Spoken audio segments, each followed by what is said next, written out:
اور ہمیں اپنی زندگی کے ہر لمحہ بلمحہ چکنے رہنا کے لیے آپ کو ایمان کی بہت بڑی طاقت چاہیے. بے شک. اور دنیا میں ایسے بزرگ ہوتے ہیں, اگر آپ پنجابی ہمارے یہ دیکھنے والے سمجھتے ہوں تو ایک پنجابی کا ہے کہ بلے شاہ کا کہ جو دم غافل وہ دم کافر. یعنی اس کا مطلب یہ کہ جو دم کا مطلب سانس, کہ جس سانس میں ہم غافل ہوئے تو سمجھیے وہ سانس کفر یا سانس تھا. تو یہ ہے کہ جو بڑے لوگ ہوتے ہیں وہ اپنی زندگی کو چھوٹے چھوٹے سیگمنٹس میں لے لیتے ہیں اور وہ کہتے ہیں اب اس سیگمنٹ میں میں چکنا رہوں گا, پھر وہ اگلے سیگمنٹ میں چلے جاتے ہیں. اور جو بہت بڑے لوگ ہوتے ہیں وہ لمحہ بلمحہ چکنے رہتے ہیں. تو ایک جو یعنی جو کرنے والا کام ہے وہ یہ ہے کہ ہم جو بھی کام کر رہے ہیں اس میں چکنے رہیں. اور چکنے رہنے کا جو ہمارا پیراڈائم ہے بڑا آسان سمجھنے کا, وہ یہ ہے کہ کوئی بھی کام ایسا نہ ہو جو خدا کی رضا کے خلاف ہو, جو اللہ کو ناراض کرنے والا ہو, اور کوئی بھی کام ایسا نہ ہو جو نبی کے طریقے کے خلاف ہو. تو وہ ہمارے کچھ دیکھنے والے سننے والے غیر مسلم بھی ہوں گے, وہ ہمارے بھائی اور بہن ہیں. تو آپ کے نزدیک جو بھی ڈیوائن فیتھ ہے آپ کا, آپ اس فیتھ کو مد نظر رکھتے ہوئے سوچئے کہ کوئی بھی کام ایسا نہ ہو جو اس ڈیوائن ایڈوائس اور ڈیوائن اسٹریٹجی کے اگینسٹ ہو. تو یہ تو وہ کام ہے جو کہ کرنے کا ہے. اور نہ کرنے کا کام بھی تقریباً اس سے ملتا جلتا ہے کہ ہماری زندگی وقت کا انعام ہے. اب میں آپ کے یہاں آیا ہوں, آپ نے بہت اچھا سا ہمیں ناشتہ اللہ نے آپ کے ذریعے سے ہمیں دیا اور ہم آپ سے باتیں کر رہے ہیں. اب یہ وقت آپ کی زندگی میں اور میری زندگی میں پھر کبھی نہیں آئے گا, اللہ کرے بار بار آئے. یہ والا وقت پھر بھی نہیں آئے گا. تو یہ جو وقت ہے پوری کائنات کے اس سفر کی ڈائمنشن میں, اگر اس وقت کو میں نے برباد کر دیا تو اس کا مطلب ہے اتنی زندگی میں نے برباد کر دی. تو جو کام نہیں کرنے کا ہے وہ بھی وہی ہے جو کرنے کا ہے, کہ ہمیں وقت کو برباد نہیں کرنا, غافل نہیں ہونا, چوکنا. ہاں, اس کے لیے ایک لفظ ہے بڑا آسان سا لفظ سمجھنے کا, پریکٹیکل. ایک لفظ ہمارے بزرگ کہتے ہیں لا یعنی. اور لا یعنی کا ترجمہ یہ ہے کہ ایسا کام جس کا نہ کوئی دنیا کا فائدہ نہ کوئی دین کا فائدہ. بالکل. تو ایسے تمام کاموں سے اجتناب کرنا چاہیے. ٹھیک ہے. اچھا ڈاکٹر صاحب, اگلا سوال میرا آپ سے یہ ہے, ہم ہمیشہ سے کراچی میں رہے ہیں, آپ کا نگر گھومنا ہوتا ہے. میں بھی اکثر جاتی ہوں کراچی سے باہر یا ملک سے باہر, لیکن میں ابھی صرف کراچی کی بات کر رہی ہوں. یہ ایک بڑی عجیب و غریب جگہ ہے.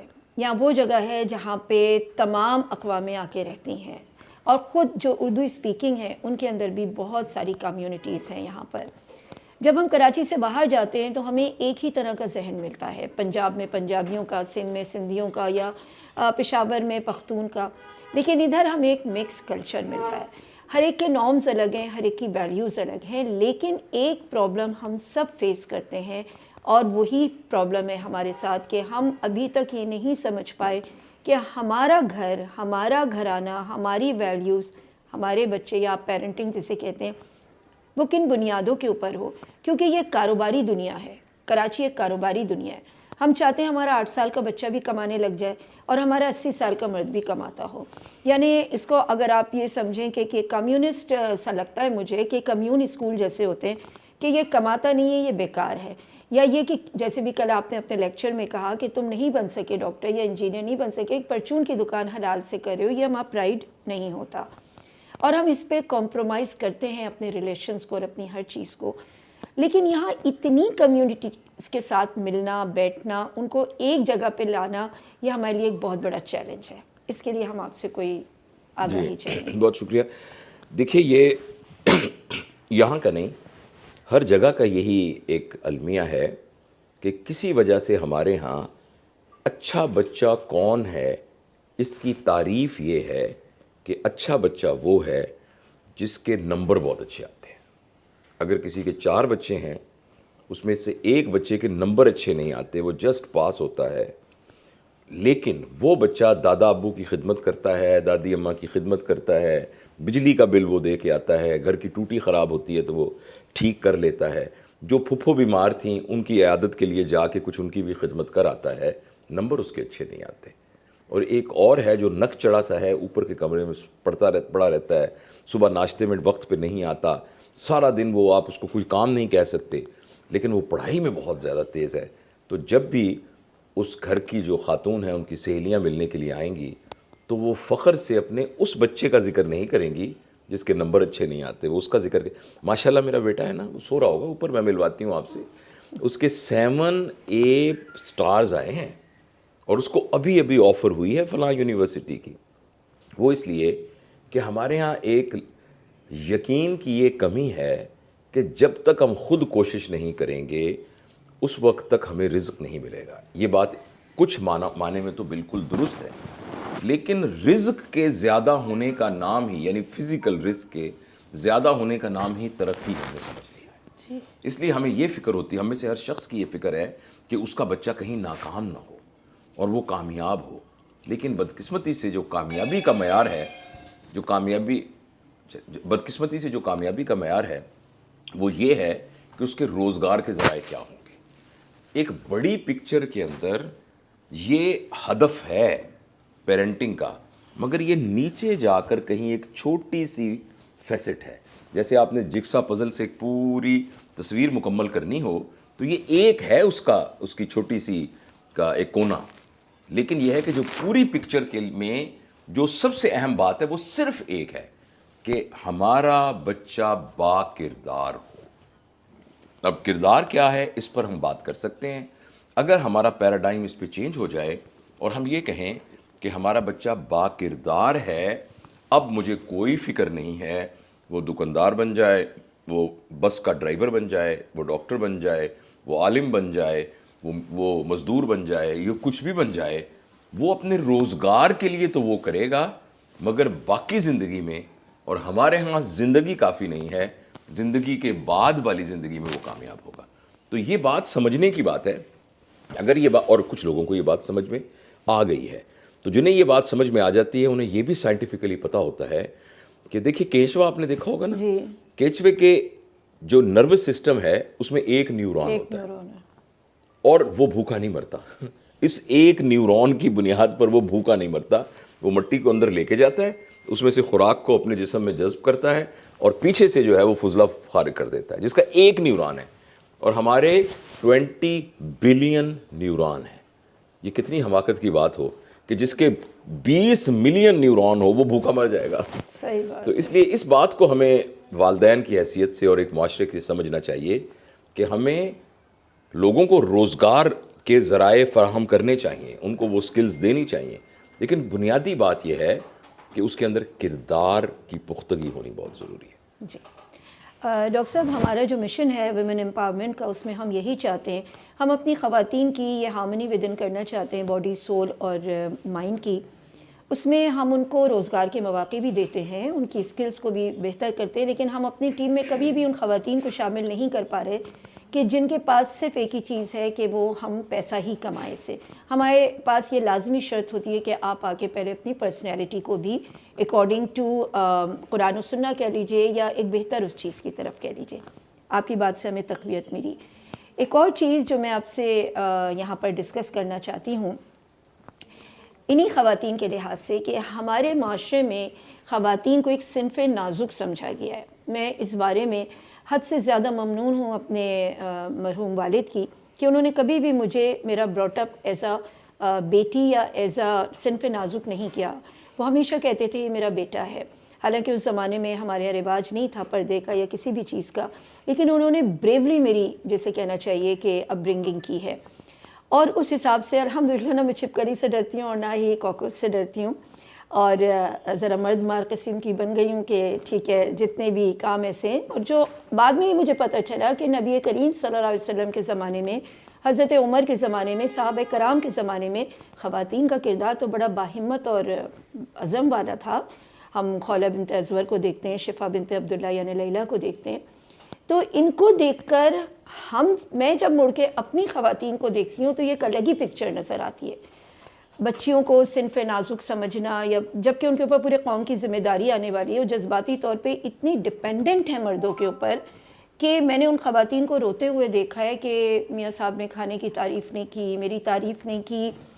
اور میں میں گجرے والی بھی اس لیے مشہور ہوں کہ شادی کے 10 سال تک میں نے بھی ویٹ کیا کہ میاں صاحب گجرا دلا دیں گے مجھے، لیکن نہیں تھا، اس سیٹ کی سینس نہیں دلایا. ایک دن میں نے بلا لیا تم ادھر آ جاؤ میں لے لیتی ہوں. تو یہ ہماری چھوٹی چھوٹی جو ڈپینڈنسی ہو جاتی ہے جس کی وجہ سے ہم اندر سے کمزور ہو جاتی ہیں. ساتھ ایک الگ چیز ہوتی ہے, ایک دوسرے کو مضبوط کرنا ایک الگ چیز ہوتی ہے.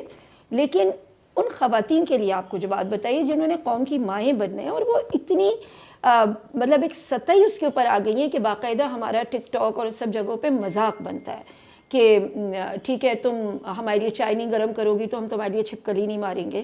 تو یہ والی جو چیز ہے نا, مجھے اس سے بہت شدید اختلاف ہوتا ہے, اور میں چاہتی ہوں آپ کی زبان سے میں ویمن امپاورمنٹ کے بارے میں سنوں. بہت شکریہ.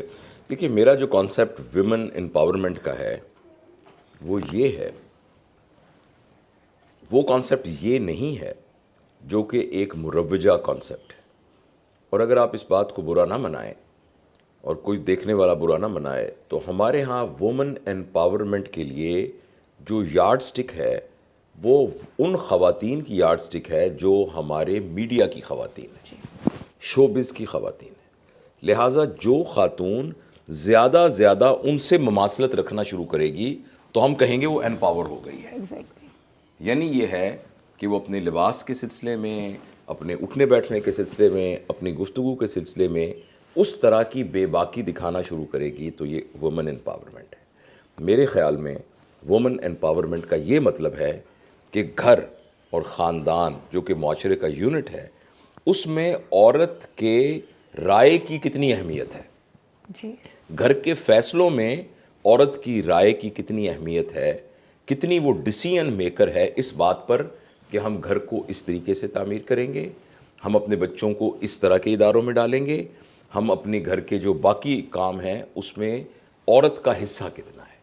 اگر ہم عورت کو اس لیول پر لے کے آئیں کہ گھر کی مشاورت میں وہ مرد کے ساتھ ہو, اور یہ بھی ہو سکتا ہے کہ عورت کا جو فیصلہ ہے وہ لاجیکلی زیادہ وزن والا ہو تو وہ مانا جائے, تو اس کا نام وومن امپاورمنٹ ہے. اب ایسا کرنے کے لیے عورت تہذیبی طور پر, ہسٹوریکلی اور جو روایت اور تمدن کی بنیاد پر بہت عرصے سے عورت کا استحصال کیا گیا ہے, اور اس میں بالکل کوئی شک نہیں ہے کہ یہ میل ڈومیننٹ پیٹریارکل سوسائٹی بہت عرصے سے رہی ہے. آپ کے علم میں ہوگا یہ بات کہ جو عورتیں ناک میں سوراخ کر کے یہاں وہ ڈال لیتی ہیں, یہ اس بات کی ہسٹوریکل نشانی ہے کہ جب لوگ کہیں قبضہ کرتے تھے تو مردوں کو تو مارتے تھے اور گھر کا سامان اٹھا کے لے جاتے تھے, اور گھر کے سامان میں سے ایک سامان وہ عورتیں بھی ہوتی تھیں اور جانور بھی ہوتے تھے. تو جس جانور کو لے کے جاتے تھے اس کے گلے میں ایک پٹا ڈال دیا جاتا تھا, تو جو عورت کو لے کے جاتے تھے تو اس کے گلے میں بھی ایک پٹا ڈال دیا جاتا تھا, اس کے ناک میں بھی سوراخ کر کے ایک چیز کر کے باندھ دی جاتی تھی, اس کے بھی جسم کو ناقص کر دیا جاتا تھا تاکہ پہچان رہے کہ اب یہ کسی کی ملکیت ہے, یعنی اس کے جسم میں سوراخ کر دیے جاتے تھے. تو اب یہ جو تمام لوگ یہاں سوراخ کروانے جاتے ہیں اور یہاں 4 سوراخ کروانے جاتے ہیں اور ناک میں ایک سوراخ کر کے, یہ ہسٹوریکل اس میموری کی یاد ہے ساری کی ساری. تو یہ ہمیشہ سے عورت جو ہے وہ اس طرح کے اس لیے اس بات کو توڑنے کے لیے بہت محنت کرنی پڑے گی. اور اب جب میں اس طرح کی باتیں کرتا ہوں تو لوگ کہتے ہیں کہ اب ہر جگہ پہ نا پھر ایک مذہب کا ایک آپ ٹیگ لگا لیتے ہیں, لیکن یہ بات ہمیں بغیر شرمندگی کے اس کا اظہار کرنا چاہیے اور پوری دنیا کے سامنے یہ بات واضح کرنی چاہیے کہ ہمارا جو دین ہے اور ہمارا جو اللہ تعالیٰ کا ڈیوائن کلام قرآن پاک ہے, اس میں واقعی پوری دنیا کے سارے مسائل کا حل ہے. لیکن بدقسمتی سے ہم اس کو شرمندگی کے ساتھ سم ہاؤ چاہتے ہیں کہ ہمارے اوپر یہ مذہبی ہونے کا ٹیگ نہ لگے, لیکن اس کے علاوہ کوئی چوائس ہی نہیں ہے. تو میرے خیال میں اس پوری دنیا کی ہسٹری میں جو لینڈ مارک فیمنسٹ موومنٹ ہے وہ اصل میں نبی کریم صلی اللہ علیہ وسلم کا زمانہ ہے. جتنا فیمنسٹ دین اسلام ہے اتنا کوئی فیمنسٹ دین نہیں ہے. ایک ایسا معاشرہ جس میں بچی کا ہونا ایک بہت بڑی یعنی کیا کہنا چاہیے ایک ندامت کی بات تھی, بچیوں اتنی ندامت کی بات تھی کہ بچیوں کو زندہ گاڑ دیا جاتا تھا. اس میں ان بچیوں کو وراثت میں سے حصہ دینا, گواہی میں ان کو شامل کرنا. ایک ہمیشہ اعتراض کیا جاتا ہے کہ آپ یہ بتائیے کہ ایک یونیورسٹی کی پروفیسر ہے, بہت بڑی پروفیسر, اور ایک ہے جو گلی میں جھاڑو دے رہا ہے, تو وہ گلی میں جھاڑو دینے والے کی ایک گواہی ہے اور جو یونیورسٹی کی پروفیسر اتنی وزڈم والی ہے اس کی آدھی گواہی ہے. تو یہ کیا بات ہوئی؟ تو میں ان دوستوں کو اپنی انڈرسٹینڈنگ میں اور کچھ علماء سے سن کے کہا کہ دیکھیے ہمارا جو دین ہے اس کا مزاج بتدریج کرنے کا مزاج تھا. جب شراب تھی تو شراب پی کے لوگ نماز پڑھانے کے لیے آ جایا کرتے تھے, اور صحابہ بڑے رسیہ تھے شراب کے, اور وہ صحابہ تھے رضی اللہ تعالیٰ عنہ تھے مگر پھر بھی شراب پیتے تھے, لیکن ان کا مزاج جو ہے بنانے میں کئی سال لگے. اور جب وہ مزاج اور ایمان بن گیا تو اب جب شراب کا حکم آیا تو جس کا گھڑے میں پڑا ہوا تھا اس نے وہ توڑ دیا, جس کے گلاس میں تھا اس نے توڑ دیا, جس نے یعنی منہ کے سامنے رکھا تھا اس نے گرا دیا, اور جو پی چکا تھا اس نے انگلی ڈال کے کہہ کر کے اس کو نکال دیا. تو ہمارے دین کا مزاج بتدریج ہے.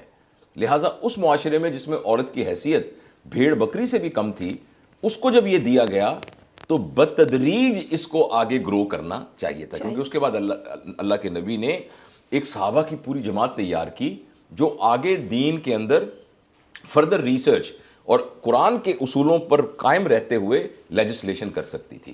تو بس اب بات ذرا لمبی ہو گئی, تو میں بس یہی بتانا چاہتا ہوں کہ جتنی بھی ہمارے معاشرے کی جتنی ذمہ داریاں ہیں ان میں سے ایک بہت بڑی ذمہ داری یہ ہے کہ ہم گھر کی عورتوں کو عزت دیں, ان کو احترام دیں, ان کو امپاور کریں. امپاور اس طرح کریں کہ دو چیزیں جو ہمارے معاشرے میں عمومی طور پہ نہیں ہو رہی, کچھ گھرانوں میں ہو رہی ہوں گی, وہ امپاورمنٹ کے انڈیکیٹرز ہیں. پہلا یہ ہے کہ وراثت میں بیٹی کو حق دیں. نمبر 2, اس کو پیسہ کمانے کا پوٹینشل اس میں کریٹ کریں. ضروری نہیں ہے کہ وہ بچی کام کرے. جس کا خامد بہت زبردست کماتا ہے تو اس لڑکی کو اس کمانے سے بڑا کام کرنا چاہیے جو آئندہ آنے والی نسلوں کی تربیت ہے, جو کہ پیسہ کمانے سے بہت بڑا کام ہے. اچھا, لیکن اس لڑکی کا یہ پوٹینشل ہونا چاہیے کہ خدا نہ خواستہ اس کی آئلی زندگی کے اندر ایک حد کراس ہو جائے. یعنی ایک مرد ہے وہ گھر میں حرام اللہ کھلانا شروع کر دے, ایک مرد ہے جو اپنی بیوی سے لائل نہ ہو, اس کی اور عورتوں کے ساتھ تعلق ہو. تو یہ وہ لمٹ ہے جس پر لڑکی ایک وارننگ دے سکتی ہے اور یہ کہہ سکتی ہے کہ میں آپ کے ساتھ نہیں رہوں گی, آپ یہ دونوں باتیں اپنی ٹھیک کریں. اور اگر وہ اس پہ نہ راضی ہو تو وہ عورت اس سے علیحدگی اختیار کر لے. ہم کہتے ہیں نا گھروں میں کمپرومائز کرنا چاہیے, لڑکیوں کو سکھانا چاہیے کہ برداشت کرو, کوئی بات نہیں, ساس نے کہہ دیا. میں سمجھتا ہوں بچیوں کو بالکل سکھانا چاہیے. آپ کی نند سے کوئی لڑائی ہو گئی ہے, آپ اس کو درگزر کریں. آپ کی بہن ہے, آپ کی ساس کہا کوئی نہیں, ضعیف عورت ہے, آپ اس کو سمجھا دیجئے. لیکن درگزر کا یہ مطلب نہیں ہے کہ آپ کا خامد آپ کو فزیکلی ٹچ کرے. اگر آپ کا خامد آپ کی پٹائی کرتا ہے, آپ کا خامد جو ہے وہ گھر میں حرام لے کر آ رہا ہے اور آپ کے خامد کے اخلاقی تعلق ٹھیک نہیں ہے, تو بچی اتنی امپاورڈ ہو, اور وہ تبھی ہو سکتی ہے جب اس کو روزگار کا فکر نہ ہو. تو بچی کو پوٹینشل کمانے کا اس میں کریٹ کرنا چاہیے, جائیداد میں سے اس کو حق دینا چاہیے, تاکہ خدا نہ خواستہ کوئی ایسے حالات ہو جائیں کہ اس کو اپنے پیروں پر کھڑا ہونا پڑے تو وہ اس کو امپاور کر سکے.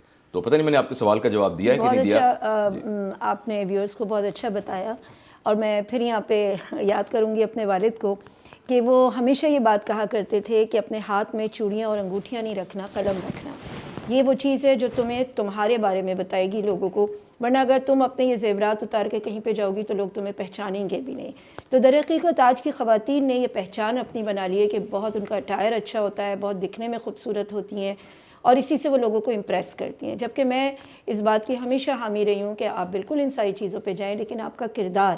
ایک دفعہ میں نے پہن لی تھی انگوٹھی, تو مجھے میری اسٹوڈنٹ نے کہا کہ ان ہاتھوں پہ قلم ہی اچھا لگتا ہے, تو وہ میں نہیں پہنتی, کبھی کبھی پہن لیتی ہوں. لیکن کہنے کی بات یہ ہے کہ ہماری خواتین جو ہیں وہ اپنے اس رول کو جب خود نہیں سمجھیں گی, میں کہتی ہوں اپنی ذات کی ہم خود بے عزتی کریں گے تو پھر دنیا میں کوئی بھی شخص ہماری ذات کی عزت نہیں کر سکتا. اب اگلا سوال میرا ایک اور ہے, یہ کرنا تو کسی مفتی سے چاہیے, لیکن بہرحال اگر ہم ایک تھوڑی سی بات کر رہے ہیں تو مفتی میں بھی نہیں ہوں, طالب علم ہوں. نبی کریم صلی اللہ علیہ وسلم کی ایک حدیث ہے کہ تم میں اسلام میں بہتر لوگ ہیں جو جاہلیت میں بھی بہتر تھے. میں نے اس بات کے اوپر بہت ریسرچ کی تو مجھے یہ پتہ چلا کہ ایمان ایک الگ چیز ہے جو بعد میں آتا ہے, اس سے پہلے آپ کا کردار اچھا ہونا چاہیے. عرب کے لوگ دیانت داری میں, امانت داری میں, سچائی میں, غیرت میں, حمیت میں بہت اچھے تھے. تو بیسیکلی ہمارے ہاں یہ دو چیزوں کا فقدان بہت ہے. ہم ایک عام سے وہ لوگ ہیں کہ جہاں پر جو دیندار شخص ہے وہ اخلاقی طور پہ ہمیں امپریس نہیں کرتا, لیکن جو بے دین ہے وہ اخلاقی طور پہ ہمیں امپریس کرتا ہے, کیونکہ اس کے اخلاق ہر چیز میں ہمیں بہت اچھے نظر آتے ہیں. تو میں زیادہ تر کوشش کرتی ہوں کہ وہ لوگ جو کردار میں اچھے ہیں ان تک دین کا پیغام پہنچایا جائے. تاکہ جیسے ہم باہر کے لوگوں کو سنتے ہیں کہ بس وہ ایک لا الہ پڑھ لیں، حالانکہ وہ ایک الگ بحث ہے، لیکن حقیقت یہ ہے کہ کردار کی ڈیولپمنٹ، جس کو میں ای کیو یا اے کیو کہتی ہوں، کہ ایموشنل کوشنٹ آپ کے پاس ہونا، یا انسان کی پہچان ایڈورسٹی میں ہوتی ہے، اس وقت اپنے نفس کو تھامنا اور صبر کرنا، اس میں ایمان سے پہلے ایک اور چیز کی ضرورت ہوتی ہے، اس چیز کو ہم چاہتے ہیں آپ واضح کریں کہ کردار کی اہمیت، چاہے ایمان نہیں، جیسے آپ نے کہا بھی ہمیں بہت سارے نان مسلم بھی سن رہے ہوں گے، اگر آپ ایک طرف اللہ اور رسول رکھ دیں جو کہ آپ کی ان تمام چیزوں کو چار چاند لگاتے ہیں، ایک چیز بہت خوبصورت ہے، بال کو آپ نے کک لگایا وہ چل سکتی ہے لیکن ڈائریکشن پھر ایمان دیتا ہے، تو کردار کی اہمیت جو ہے اس وقت ہم لوگوں کے اندر کس حوالے سے اجاگر کریں؟ دیکھیے آپا، بات یہ ہے کہ دین کا الٹ لفظ بے دینی نہیں ہے، غلط دین ہے، غلط دین ہے، یعنی جعلی دین ہے۔ دین کا الٹ جو ہے وہ کفر نہیں ہے، دین کا الٹ یہ ہے وہ دین جو کہ صحیح نہیں ہے۔ جو صحیح نہیں ہے۔ اس لیے جب ہم یہ کہتے ہیں نا کہ جو بظاہر دیندار لوگ ہیں ان کا کردار کا فقدان ہے، تو اصل میں وہ دیندار ہیں ہی نہیں، کیونکہ دیندار ہونا ایک ہولسٹک ایٹیچیوڈ ہے، اور دیندار ہونا نارمل ہونا ہے۔ دیندار شخص وہ نہیں ہوتا جو اپنے اوپر کچھ مصیبتیں طاری کر لیتا ہے۔ ایک فطری زندگی کو گزارنے کا نام دیندارانہ زندگی ہے۔ صرف فرق یہ ہے، دیکھیں نا، کون سا ایسا مذہب ہے جس میں جھوٹ بولنا جو ہے وہ جائز ہے، چوری کرنا جائز ہے، قتل کرنا جائز ہے، زنا جائز ہے، بدکاری جائز؟ کون سا؟ کوئی بھی ایسا اخلاقی سٹینڈرڈ نہیں ہے جس کے تحت یہ سب کچھ ہو۔ اس لیے جب ہم کہتے ہیں کہ یہ باتیں نہیں موجود ان لوگوں کے اندر جن کا بظاہر مذہبی حلیہ ہے، تو مذہب تو بات کی بات ہے، وہ انسانی سطح پر بھی نیچے کی سطح پر زندگی گزار رہے ہیں۔ تو اس لیے ہمیں اس بات سے دھوکہ نہیں کھانا چاہیے۔ جب ہم دیندار کہتے ہیں اس کا مطلب یہ ہے کہ ہمارا پیراڈائم، ہم زندگی اسی طرح سے گزاریں گے جس طریقے سے کوئی بھی زندگی گزارے گا۔ ایک دہریہ بھی کہے گا کہ میں جھوٹ نہیں بولوں گا، میں سڑک پہ کوڑا نہیں پھینکوں گا، میں ادب سے بات کروں گا، بڑوں کا احترام کروں گا۔ ہم میں اور ان میں کیا فرق ہے؟ ہم میں صرف یہ فرق ہے کہ ہم اپنے پیراڈائم میں اس کے لیے جو چیز اچیو کرنا چاہتے ہیں وہ رضائے الہی ہے، اور جو اس بات سے الگ دہریہ ہو کر بھی اچھی زندگی گزار رہا ہے، اور دنیا میں بڑے بڑے لوگ ایسے ہیں جو بہت اچھی زندگی گزار رہے ہیں، جو معاشرے کے لیے بڑی مفید ہے، ان کے لیے بڑی مفید ہے، انہوں نے بے شمار ایجادات کیے ہیں، مگر ان کا جو مطمع نظر ہے وہ ہو سکتا ہے یہ ہو کہ معاشرے کے لیے وہ اچھا کرنا چاہتے ہیں، لیکن ہمارا یہ کہ اگر ہم معاشرے کو بھی اچھا کرنا چاہتے ہیں تو اصل میں اس کی جو منشا ہے وہ رضائے الہی ہے، بس صرف یہ فرق ہے۔ لہٰذا ہر وہ شخص جو نارمل زندگی پر نہیں ہے، کیونکہ یہ تقاضا ہے ایمان کا کہ زندگی نارمل ہو جائے گی، تو اس لیے ہمیں اس بات پر کوئی دھوکہ نہیں کھانا چاہیے۔ جیسے مجھ سے اکثر لوگ پوچھتے ہیں کہ مدر ٹریسا نے اتنے اچھے اچھے کام کیے، وہ جہنم میں اس لیے جائے گی کہ اس نے لا الہ نہیں پڑھا؟ میں نے کہا تو اس نے جنت مانگی بھی تو نہیں نا، آپ کیوں اسے ڈالنا چاہتے ہیں؟ اور میرا یہ بھی ایک خیال ہے اس سلسلے میں، جیسے آپ نے بھی کہا کہ جنت میں کون جائے گا، جہنم میں کون جائے گا، اس کا فیصلہ کرنا صرف اور صرف اللہ تعالیٰ کے ہاتھ میں۔ لہٰذا میں مدر ٹریسا کے بارے میں بھی نہیں کہہ سکتا، کیونکہ مجھے کیا معلوم کہ انہوں نے آخری سانس میں توبہ کر لی ہو، مجھے کیا معلوم کہ جب وہ وہاں جائیں ایک ایسا اسکیمو جس نے کبھی اللہ کا نام نہیں سنا، جس نے کبھی نبی کا نام سنا، اور ہم جیسے لوگ اس کے پاس کبھی گئے ہی نہیں، ہو سکتا ہے کہ اس کا پرچہ بالکل آسان پرچہ ہو، بالکل اس سے جو سوالات پوچھے جائیں وہ اتنے اس کے حساب سے مشکل ہوں، ہمارے حساب سے بڑے سیدھے سیدھے۔ اس سے صرف یہی پوچھ لیا جائے کہ بھائی یہ جو تمہارے جو 6 مہینے بعد سورج نکلتا تھا اور 6 مہینے بعد تو تمہیں اس کو دیکھ کر کیا لگتا تھا، اور وہ یہ کہے کہ مجھے لگتا تھا کوئی اس کو نکال رہا ہے، کوئی اس کو کر رہا ہے، تو ہو سکتا ہے اس کا یہی کمپلسری کوسچن ہو، اور اسے تو ہم کون ہوتے ہیں یہ فیصلہ کرنے والے کون جنت جہنم میں جائے گا؟ ہم تو دنیا کے معیار پر ہی سب کچھ کر سکتے ہیں۔ تو آپ کے سوری وہ آپ کے تھوڑا ہم ادھر ہو گئے، مگر ضروری باتیں تھیں۔ میرا یہ خیال ہے کہ جب ہم کسی کو دیندار کہتے ہیں تو اس سے مراد ایک ایسا شخص ہے جو ہولسٹیکلی، جو کافہ کا لفظ قرآن کے اندر ہے نا، مکمل طور پر اس میں داخل ہو گیا ہے، اور وہ مکمل طور پہ داخل صرف ظاہری شکل و شباہت کی وجہ سے نہیں، بلکہ اس کا جو پورا کا پورا کنڈکٹ ہے وہ اپنے ساتھ انصاف کر رہا ہے، اپنوں کے ساتھ انصاف کر رہا ہے، غیروں کے ساتھ انصاف کر رہا ہے، فطرت کے ساتھ انصاف کر رہا ہے، اور اللہ تعالیٰ کے ساتھ اپنے تعلق کے ساتھ انصاف کریں. یہ ہولسٹک ویو ہے جو کہ ایک دیندار ہونے کا ویو ہے. ڈاکٹر صاحب آخر میں یہ چند سوالات جو ہمیں کل آپ کے پروگرام کے بعد لوگوں نے بھیجے اور کہا کہ اس کو ڈاکٹر صاحب سے پوچھ لیجیے گا. عائشہ ہیں, انہوں نے ایک انسان کی بارڈر لائن پوچھی ہے کہ کس حد تک وہ برداشت کر سکتا ہے, یعنی جو اس کا آپ نے تقریباً جواب دے دیا. زید عماد رزقی صاحب نے سوال کیا تھا, وہ 26 سال کے نوجوان ہیں, کہ ہم کوئی ایسا سسٹم کیوں نہیں ڈیولپ کر سکتے جو ہمارے اسمال ڈوزز کا کام دیں ہمارے لیے اس لمبی جرنی میں. یعنی ایک ہوتا ہے نا, ہم ایک لوگوں کو ایک لمبی جرنی بتاتے ہیں, آپ کو یہ کرنا ہوگا, ایک اسمال ڈوز وہ بھی میرا خیال ہے ہم نے کور کر لیا کہ جب آپ نے ہمیں ایک ڈو اور ایک ڈونٹ بتا دیا. لیکن میں آپ کو یہ بات عرض کرنا چاہتا ہوں کہ یہ جو سفر ہے نا, یہ ہر شخص کا یونیک سفر ہے. اس کو ہم جنرلائز نہیں کر سکتے, اس کو ہم اسٹینڈرڈائز بھی نہیں کر سکتے, صرف اس کے پیرامیٹرز ڈیسائیڈ کر سکتے. ورنہ میرا اور آپ کا سفر دونوں کا الگ سے سفر ہے. یہ ایک راستہ اس طرح کا, اپنی سیلف ڈسکوری کا جو راستہ ہے نا, وہ ایک مروجہ راستہ نہیں ہے جس پر آپ چل رہے ہوتے ہیں. یہ آپ کے چلنے سے راستہ بنے گا. تو یعنی ہر ایک, جس طرح ہواؤں میں راستہ بنتا ہے نا, ہواؤں پہ کوئی سڑکیں تھوڑی ہوتی ہیں. صحیح. تو وہ لیکن یہ کہ جو چلتا ہے وہ اپنا راستہ خود بناتا ہے. جیسے سمندر میں کشتیاں کسی مروجہ راستے پہ نہیں چلتی. تو جو سیلف ڈسکوری کا راستہ ہے, اس کے پرنسپل ڈٹرمن کرتے ہیں ڈفرینٹ اسکول آف تھاٹس, جن میں ایک ریلیجن اسکول آف تھاٹ ہے, کچھ فلاسفیز جو اسکول آف تھاٹس ہوگی. لیکن آپ کا سفر آپ کا اپنا ہی ہے. آپ پر کتنا بوجھ ڈلے گا, کیا آپ کے لیے اسمال ڈوز ہے, کیا آپ کے لارج ڈوز ہے, اس کا آپ کو خود ہی جائزہ لینا پڑے گا. اس لیے یہ جو ماں صاحب نے جو سوال پوچھا ہے, ان کو میں کہوں گا کہ جو سفر کا جو پہلا قدم ہے وہ ہے سیلف اویئرنیس. اور اس کا جو ٹیکنیک ہے وہ یہ ہے کہ آپ ہر روز 15 منٹ خاموشی سے بیٹھ کر صرف اتنا کام کریں کہ گزشتہ 24 گھنٹے کی فلم کو اپنے دماغ میں چلائیں. اور یہ اتنا پاورفل ٹول ہے. اور اس میں آپ جب باہر سے ہو کے دیکھیں گے کہ جب میں نکلا, میں نے دروازہ کھولا, راستے میں ایک شخص ملا تھا, میں نے اس کو سلام کیا کہ نہیں کیا, کاش میں کر لیتا. آگے میں گیا, پھر وہ گیا. ہم اپنی فلم کو ریوائنڈ کریں گے تو یہ وہ بنیاد فراہم کرتی ہے خود شناسی. تو یہ پہلا سٹیپ ہے, آپ کرنا شروع کر دیجئے.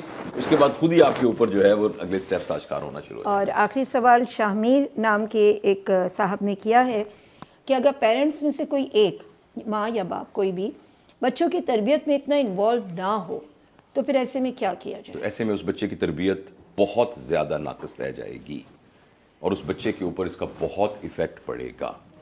اس میں جو سب سے بڑی غلطی ہوتی ہے کہ جو بچوں کی تربیت اچھی طریقے سے کرنا چاہتا ہے, جیسے ماں فار ایگزامپل, تو وہ اب اس بات کو یقینی بناتی ہے کہ پوری دنیا کو بتائے کہ میں تو بہت اچھی ہوں, میرا قامت اچھا نہیں.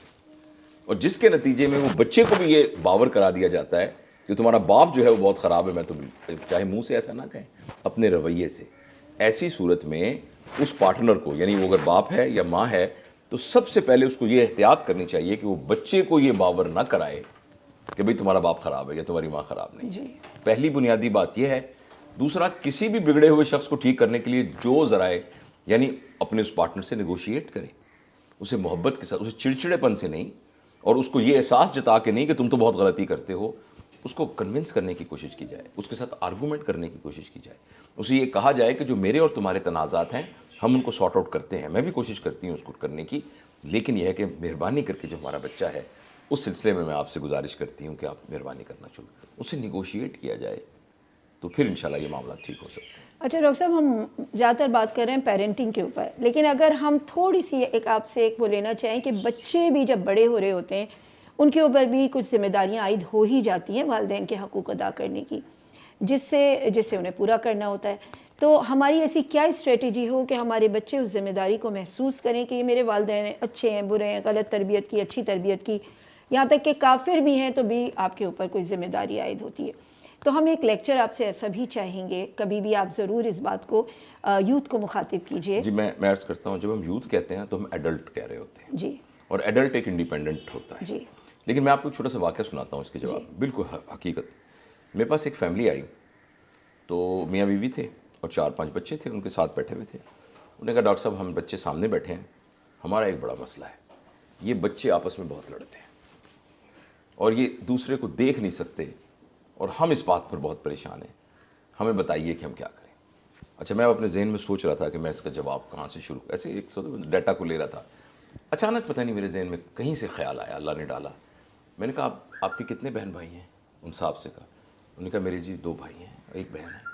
میں نے کہا آپ کی اہلیہ جو ہیں ان کے کتنے بہن بھائی ہیں؟ انہوں نے بتایا ان کے 3 بھائی ہیں یا 2 بہنیں ہیں. میں نے کہا آپ کے اپنے بھائیوں کے ساتھ کیسے تعلقات ہیں؟ تو ایک دم نا وہ تھوڑے مجھے لگا کہ ان کی باڈی لینگویج میں گھبرا گئے. میں کہا آپ کے اپنے بھائیوں سے کیسے تعلقات ہیں؟ تو مجھے یہ پتہ لگا کہ جو بڑے بھائی ہیں ان کے خلاف انہوں نے مقدمہ کیا ہوا ہے باپ کی جائیداد کے چینج ہونے کا. اور میں نے کہا جو آپ کے سالہ صاحب ہیں بچوں کے ماموں ان سے کیا تعلقات ہیں؟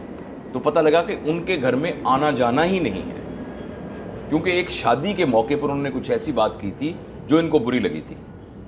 تو میں نے کہا بھائی صاحب آپ کے بچے تو بہت شریف ہیں جو دوسرے بچے کی پینسل لے کے پینسل نہیں دیتے. آپ نے تو اپنے بھائی کے خلاف مقدمہ کیا ہوا ہے. جب آپ اپنے بھائی کے ساتھ اس قدر یعنی لیگل فائٹ میں لگے ہوئے ہیں تو آپ کیسے توقع رکھیں گے کہ آپ کا بچہ جو ہے دوسرے بچے کی پینسل لے کے اس کو واپس نہیں کرے گا؟ گویا یہ لحاف والی بات ہو گئی نا کہ آدھا لحاف کاٹ کے دے رہا ہوں، آدھا آپ کے لیے رکھ دیا ہے. اس لیے وہ بچے جو نافرمان ہیں، وہ بچے جو ہمیں لگتا ہے کہ یوتھ کو بھی تو والدین کی رسپیکٹ کرنی چاہیے، وہ اس پروسیس میں سے نہیں گزرے اپنے والدین کی کمزوریوں کی وجہ سے، جس میں ان کو یہ پتہ لگنا تھا کہ ہمیں اپنے والدین کی عزت کرنی ہے. تو اس لیے بچے بہت ہی سب کانشیسلی اور بہت ہی خفیف طریقے سے وہ اثرات سب کانشیسلی لیتے ہیں جو کہ ہم سب کچھ کر رہے ہوتے ہیں. اور اس کو ٹریس کیا ہے لوگوں نے کہ جو بچے ایسے کر رہے ہوتے ہیں نا، اصل میں ان کے والدین نے بھی اس کو ڈیمونسٹریٹ کیا ہوتا ہے اس وقت جب وہ چھوٹے ہوتے ہیں. لیکن بہرحال بعض اوقات کچھ لوگوں کی، نوجوانوں کی ایسی فطرت میں یا باہر کے ماحول سے کچھ چیز آ جاتی ہے تو ان کے ساتھ کاؤنسلنگ سیشنز ہونے چاہیے، ان کو اس کی اہمیت کا احساس دلانا چاہیے. ٹھیک ہے. ایک اور سوال یہ ہے کہ ایک بچہ جو بہت نوعمری کے اس سے گزر رہا ہے، اس کے والدین کی لڑائیوں اور جھگڑوں کی وجہ سے وہ بہت شدید ڈپریشن میں اور اسٹریس میں ہے، تو وہ چاہتا ہے کہ کوئی رہنمائی آپ اسے دیں. جی بہت بہت شکریہ. دیکھیے ایک بات بڑی ضروری ہے کہ بہت سے نفسیاتی مسائل ایسے ہیں کہ ان کو سمجھ لینا ہی ان کا علاج ہے. فرض کریں ابھی اس دیوار پر آپ کو ایک بھوت نظر آنا شروع ہو جائے، اور آپ تو خیر کسی سے نہیں ڈرتی، لیکن اگر فرض کریں کوئی میرے جیسا شخص ہو تو وہ ایک دم اس بھوت سے ڈرنا شروع ہو جائے اور اس کو خوف طاری ہو جائے اور وہ کانپنے لگ جائے، تو اچانک اس کی نظر پڑے کہ نہیں وہ بلب جل رہا تھا، اس بلب کی وجہ سے اس کا سایہ اس پہ پڑ رہا ہے، تو یہ تو بھوت نہیں ہے. تو ایک دم اس بات کی انڈرسٹینڈنگ ہی اس خوف کو ختم کر دے گی. نفسیاتی مسائل کے حل کے لیے سب سے اہم چیز ان کی انڈرسٹینڈنگ ہے. جس بچے کو یہ پتہ لگ گیا ہے کہ مجھے غصہ اس لیے آتا ہے کہ میرے گھر میں والدین کے حالات ٹھیک نہیں تھے، تو اس نے آدھا کام تو کر لیا ہے. Understanding of the problem is actually part of the solution of the problem. تو اس کے بعد اب آپ چونکہ اس کے اندر ایک جسمانی تبدیلیاں آنی شروع ہو گئی ہیں، ان کے دماغ کے کنیکشن جو ہیں وہ اس طرح سے بن گئے ہیں، اب اس کو کوئی پروفیشنل ہیلپ لینی چاہیے. کاؤنسلنگ، اب پروفیشنل ہیلپ لینی چاہیے. وہ ہیلپ سائیکولوجیکل ہیلپ بھی ہو سکتی ہے، سائیکیٹرک ہیلپ بھی ہو سکتی ہے، اور وہ ایک طرح کی جس کو ہم انسٹیٹیوشنل تھراپی کہتے ہیں کہ وہ ایسے مشاغل میں اپنے آپ کو لگا لے کہ جو اس کے لیے زیادہ فلفلنگ مشاغل ہوں. مثلا کوئی ایکسرسائز، مثلا کتابوں کا پڑھنا، مثلا بہت اچھے دوستوں سے ملنا جلنا، اس قسم کے کام. لیکن بہرحال اس مختصر وقت میں اس کا بہت ڈیفینیٹو آنسر نہیں دیا جا سکتا، لیکن ان کو مبارکباد دی جا سکتی ہے کہ ان کو پتہ لگ گیا ہے کہ اس وجہ سے بیمار ہے. جب ہمیں پتہ لگ جاتا ہے تو پھر اس کا حل ڈھونڈنا شروع کرتے ہیں. بہت شکریہ ڈاکٹر صاحب، آپ کا ہم نے بہت قیمتی وقت لیا. اب میں اس پروگرام کو یہاں پہ اختتام کرتی ہوں، اور آپ سب لوگوں سے امید کرتی ہوں کہ انشاءاللہ تعالیٰ آپ ضرور ڈاکٹر صاحب کی ان تمام باتوں کو سیریسلی لیں گے، اس کے اوپر سوچیں گے، اور انشاءاللہ ہم آنے والے وقت یعنی اپنے فیوچر میں ڈاکٹر صاحب سے امید کرتے ہیں کہ وہ ہمیں ایسے سوالوں کے جوابات دیتے رہیں گے اور ہماری رہنمائی کرتے رہیں گے. اس کے ساتھ ہی میں اجازت چاہوں گی آپ سے. السلام علیکم ورحمۃ اللہ وبرکاتہ.